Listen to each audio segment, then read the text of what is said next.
19শে জ্যৈষ্ঠ লোকনাথ বাবার তিরোধান দিবস। আর এই দিনটাতে আমাদের বাড়িতে অনেক বড় করে লোকনাথ বাবার পুজো উৎসব করা হয়। এখানে হাওড়াতে অনেক বাড়িতে এই উৎসবটা করে থাকে। আর এই পুজোর মধ্যে একটা নিয়ম হচ্ছে, আমাদের বাড়িতে যে ছোট্ট লোকনাথ বাবা আছে তাকে সিংহাসনে করে নিয়ে কোলে করে নগর কীর্তনে বেরোনো হয়। আর 5 বাড়িতে যাওয়া হয়। দেখতেই পাচ্ছ যেই বাড়িতে যাওয়া হয়েছে সমস্ত বাড়িতেই পুজো হয়। মোটামুটি এখানে সব বাড়িতেই পুজো হয় ধরে নিতে হবে। সব বাড়িতে গেলে তারাও একটু পুজো করে, তারাও একটু দক্ষিণা এবং অন্ন দেয়, সেটা দিয়ে আমাদের এখানে পুজোর সঙ্গে ভোগের সাথে মিলিয়ে দেওয়া হয়। এটা আমাদের একটা নিয়ম। দেখতেই পাচ্ছ এটা হচ্ছে আমার দেওর। সব দেওররা মিলেই একসাথে বেরোয় লোকনাথ বাবাকে কোলে করে নিয়ে নগর কীর্তনে, এবং সব বাড়ি থেকেই সুন্দর করে তাকে পুজো দেওয়া হয়।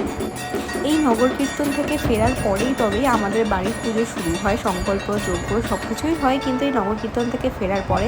আর দেখতেই পাচ্ছ ওরা বাড়ি চলে এসছে। জয় বাবা লোকনাথ।